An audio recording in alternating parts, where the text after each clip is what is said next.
What's going on, guys? Welcome back to RC4wd. Back again on the Grande 2 Cruiser build.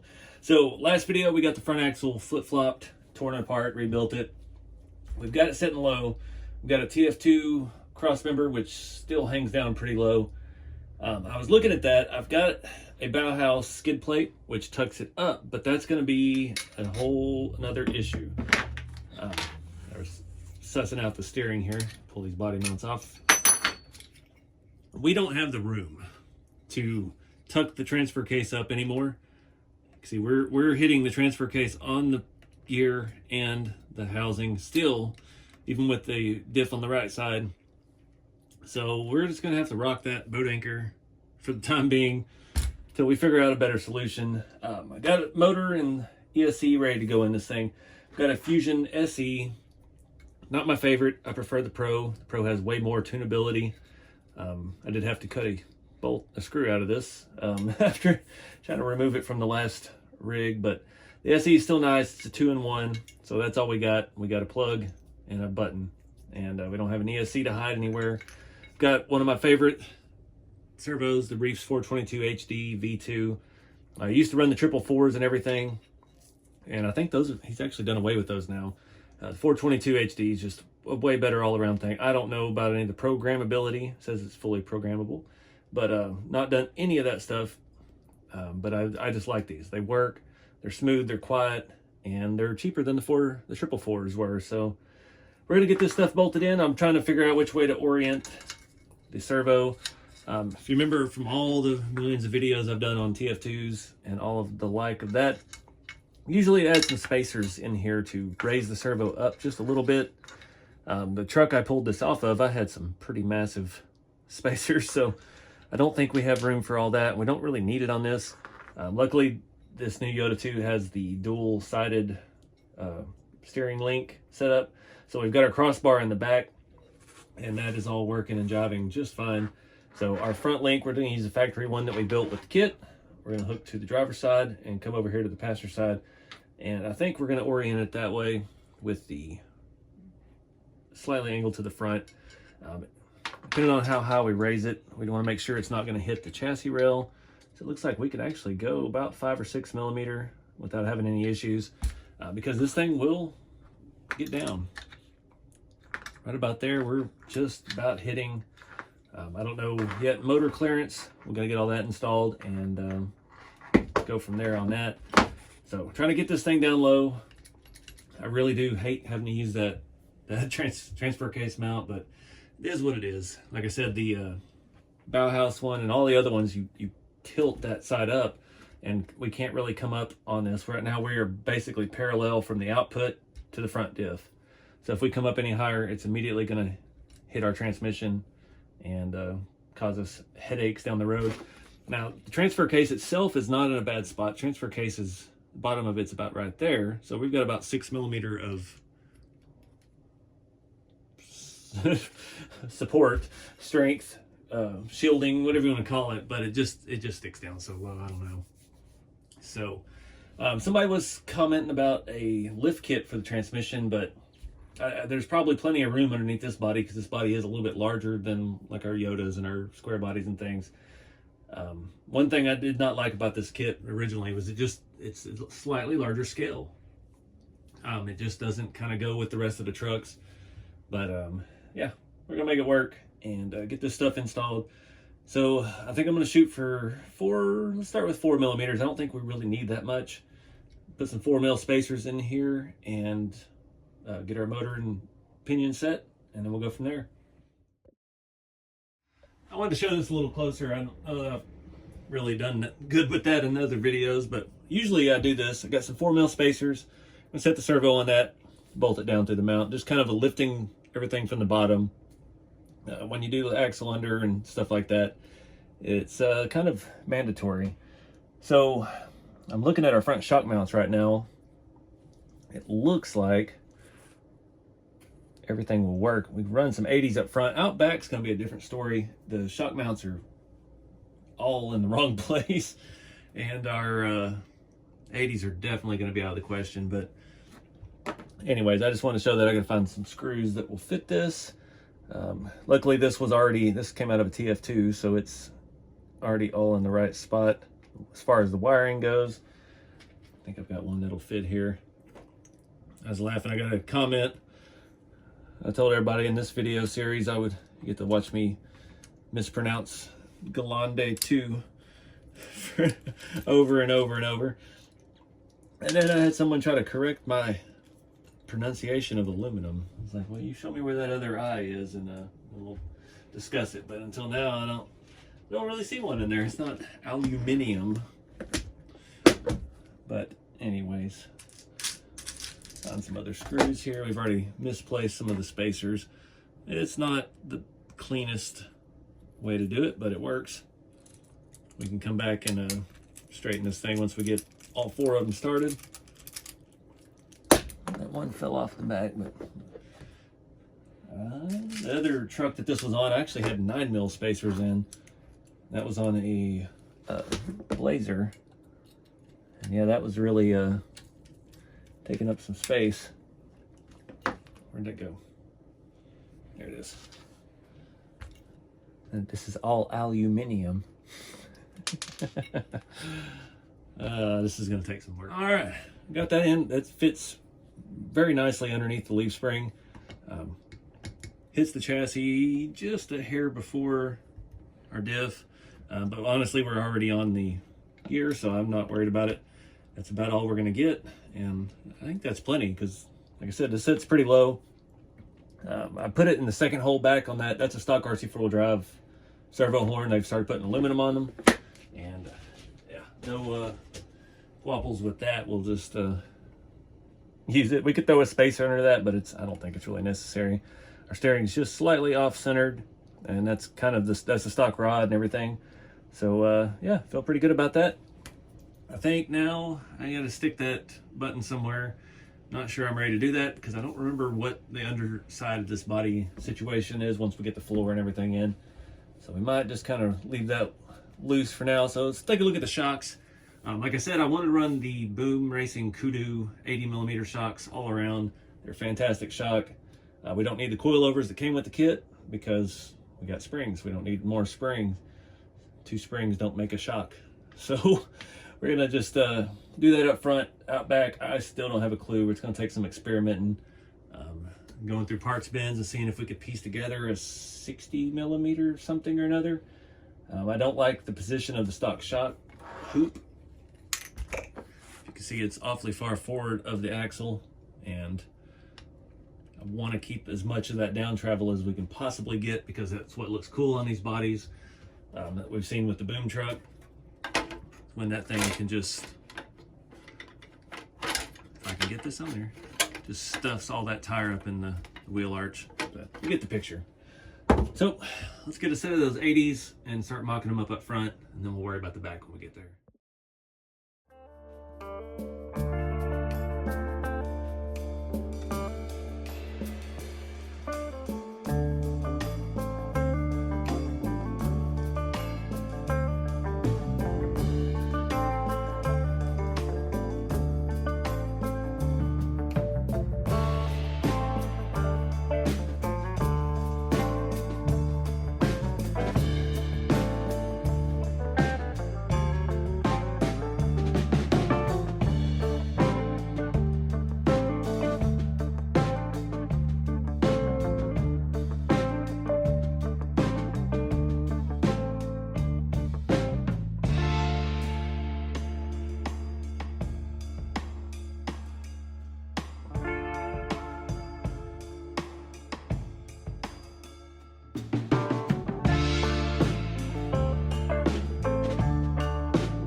Back, well, we'll cover that in a minute.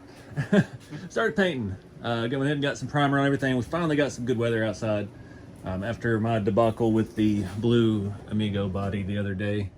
I royally messed that up trying to paint in the rain. But got a good, nice, thin layer of primer down on everything. We're going basic. I'm not going to try to weather this. I think the last one I overdid. We've got the base coat. If we screw up the final color, we can sand through a little primer and do some stuff like that, but that's not what I'm after this time. Green and tan. I decided against, I went ahead and bought this $50 can of color matched Land Cruiser paint, and it's that yellow color, that kind of a mustard yellow color, and I decided against that, mainly because like Tamiya box art for their FJ was that color, I believe. The FMS one, the big giant 7.5 scale thing, was that color. And yeah, it's like, I want to do something different. I've seen a couple friends of mine posted pictures, and that green looked really good. So I just got some Krylon Fusion. We'll see how that goes. I haven't used that in a while, but I was very limited on the selection. Sorry for all that background noise. I was going to go ahead and get this running. I only have an 8-channel for my new Fly Sky Noble Pro, and I don't really need 8 channels on this, I don't think. I just ordered some more 4 channels on Amazon. They'll be here Monday. So I don't know if we'll get that far in this, getting it running. Went ahead and scuffed the chrome off of the grill. And I remember I did that last time. I thought I'd saved the caps I'd used before. But luckily I have some that actually fit perfect. So when we go to paint it, we'll just stick these down in there, keep our headlight internals shiny. And we'll paint that white to match the roof. We're gonna let the primer dry a little bit more. I think I'm gonna paint the white first, and then we'll come back and tape all that off, I guess. I don't know the best way of going about it. It'd actually be easier to tape the green off around the sides. So yeah, I guess we'll do the green first. But in the meantime, I'm gonna start looking at shocks. Get all this painting stuff out of the way. I'll just be doing this in the background. Up front, I've got the Boom Racing Kudu BRS H0080 80mm shocks. These are fantastic. I've got these on the 82 extra cab. I've got these on the brown and tan long bed. I've got these on one other of my TF2s so far. The boom shocks are really nice, and they're on the boom truck. Out back, I don't think the 80s are going to clear. Once I get one of these built, we'll test fit it and see.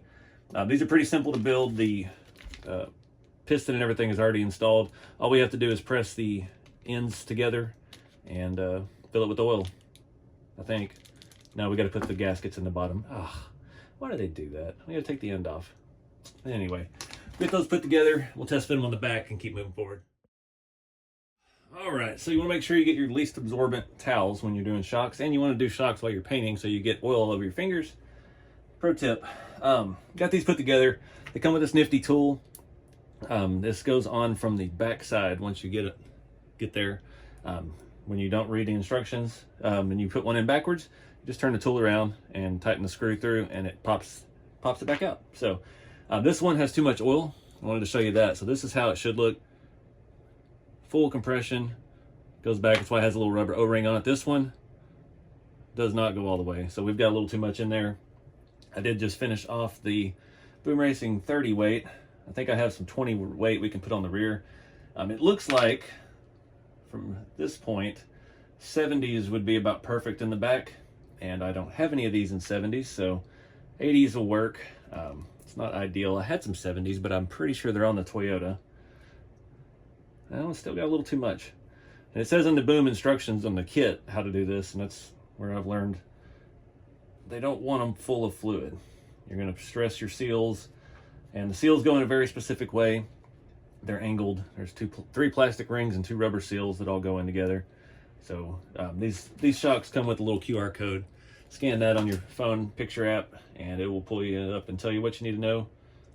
And I put that on while it was down. So we created a vacuum. Let's see if this is gonna work. Perfect. So like I said, 70s on the back. They're a little bit of a weird angle. 70s would be perfect, man. I don't have them. 80s are still pretty long. 80s look perfectly close up front with these taller shock hoops. So I'm gonna go ahead and throw these on here. We'll play around in the back. I've got a ton of RC4 drive shocks. We could use a pair of those just in the meantime until I can get some 70s of these in. I order all this stuff. I got an affiliate link below for Boom Racing and Asia Tees. I've been buying from Asia Tees since the early 2000s.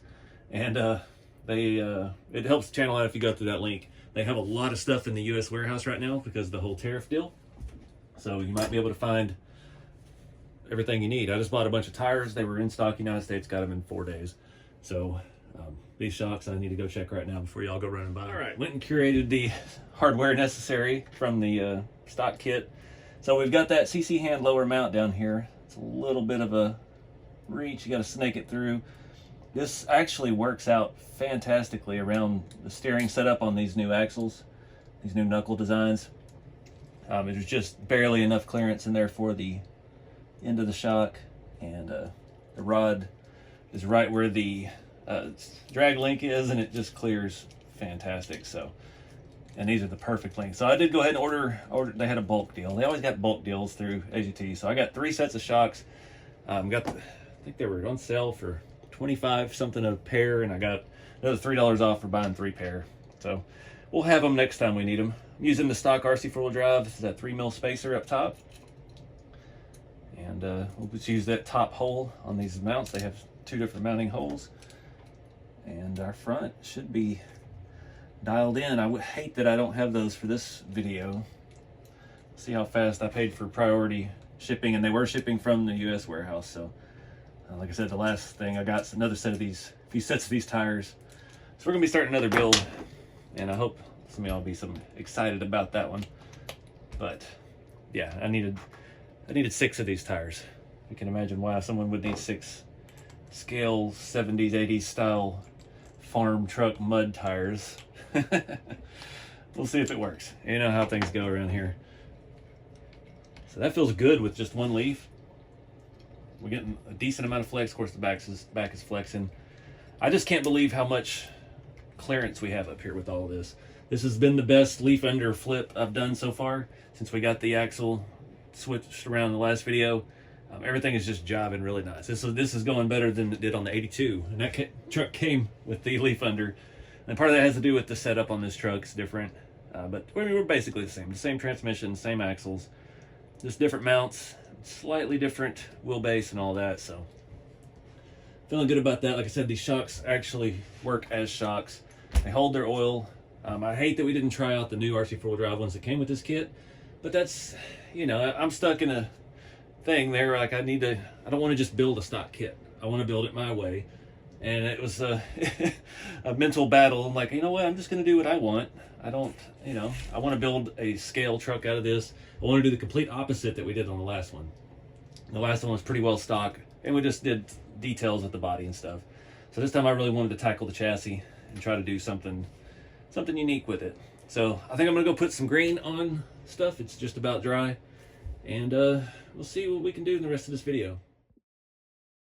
Alright guys, got some paint on it. This stuff is terrible. I remember now, I quit using the Krylon Fusion a long time ago, and I went to Lowe's today, and that was the only thing they had a lot of fun colors in. Now, we've got a lot of texture. It just sprays so thin. And once I thought I got the hang of it, I mean, this has like 4 coats, and I still can't get it to spray down into the cracks and things. Still not in the vents. And we got some runs. Once I started getting the hang of it, then it started running on me once the can got low. So not in love with that. It's a mess. The interior stuff I think came out okay. I think the dash still needs more paint. It just it won't get in the little grooves. It is not conducive to tight spaces.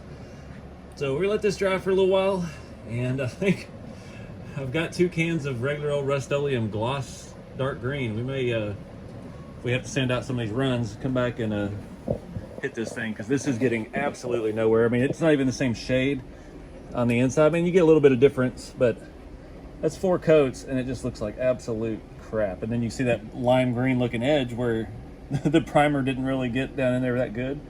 And yeah, we're not getting any coverage, so we've wasted enough paint. That can was $1 more than the regular Krylon stuff, so it is what it is. I guess we're just gonna have to switch to Altamia paints. I mean, it just seems expensive because those little bitty cans are, you know, $7 or $8, and these are $7 or $8. But the quality's just not there anymore. I've never had any issues out of the Tamiya TS colors. for plastics, so it is what it is. We'll let this dry and see what we can make of it. The debacle continues. So this is the stuff I started with. Yeah, Fusion, they changed the package, it still sucks. Almost an entire can, and I could not get coverage on anything. It wouldn't get into the fins on the hood, wouldn't get into this little grab handle on the dash. This is one coat of just regular Rust-Oleum. I've got half a can out there working on. I've already painted the roof, the inside of the roof, the dash, door panels, and windshield. I've got to do the main body and the interior tub next. Luckily this dries fast. The only problem, this is gloss. So now all the junk that got stuck in this is going to be showing through with the gloss. So I'm hoping it's not too bad. I'm still waiting on going to give the main body a little more time to dry to see how those runs pan out. That stuff is so thin that I'm hoping I won't even be able to see it. But yeah, one coat, and this got everywhere. I was able to get all up in here. That wouldn't even touch that. I could sit here and spray right here, and I would still have primer showing in that spot. So absolute junk. I knew that. It's been a long time since I've dabbled with the Fusion paint. I'm talking like 7 or 8 years, so I'd just forgotten. But now we know. Wasted $7 on that, and probably some sanding time. So we're gonna let this stuff dry good overnight. I'm gonna go ahead and coat the rest of it with the shiny stuff. Once we get that dry tomorrow, definitely wait until tomorrow to paint the roof and the grill. Do those white, the off-white Rust-Oleum as well. And then that stuff dries pretty quick. We'll go ahead and hit it all with a matte clear. I've got my VHT high temp. It's for like engines, parts, headers, and brake calipers and stuff like that.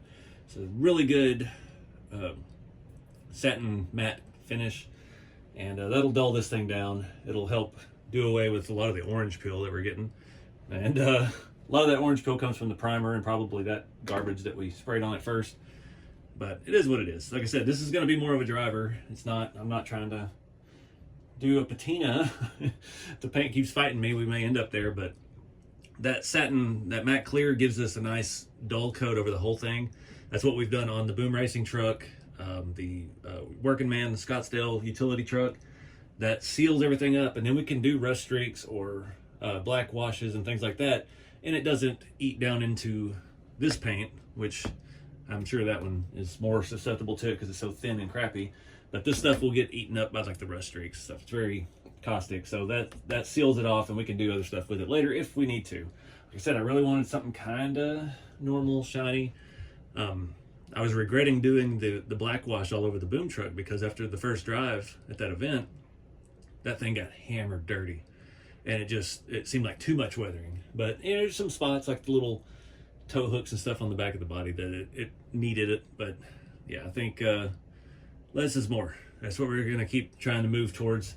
I've been preaching that for a while, and practicing it for less of a time. So anywho's, I'm gonna get some more paint going. I'm gonna shake this one up some more, get it warmed up outside. I've been leaving it out in the sun since we actually had some sun today, and that seems to be working well, except for this garbage that I'll be throwing the rest of away because I don't want to ever experience that again.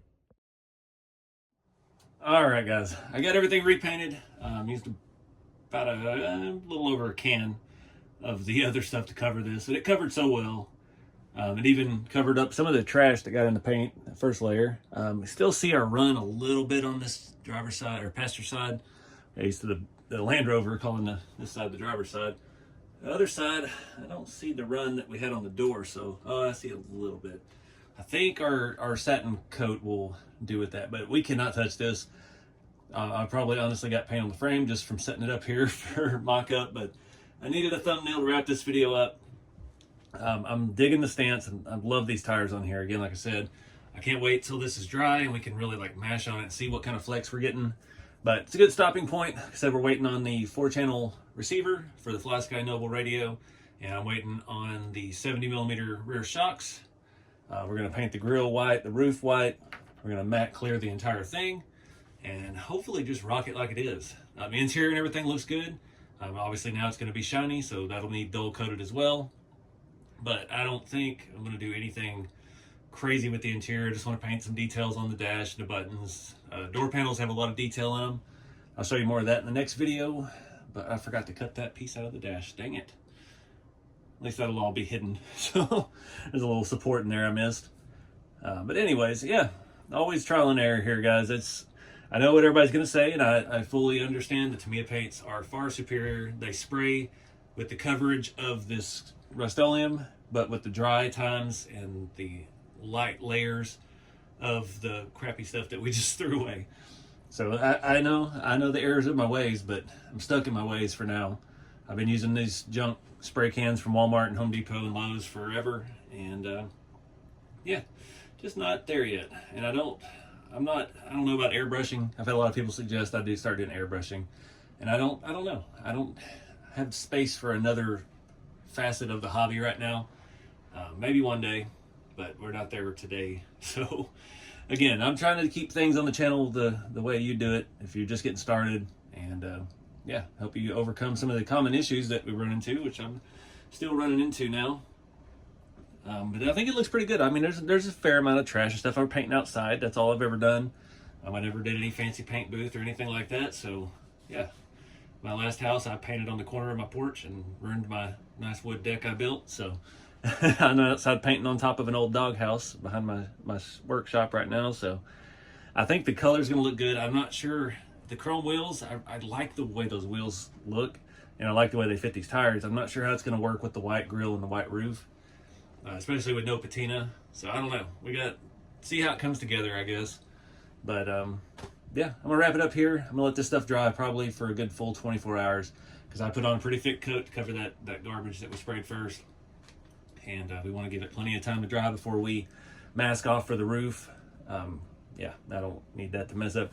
But one of the things I did do, I did paint the insides too, because you look underneath, I painted the underside of the fenders. The underside of the interior tray did most of that. We'll have to let it dry and spray the rest of it.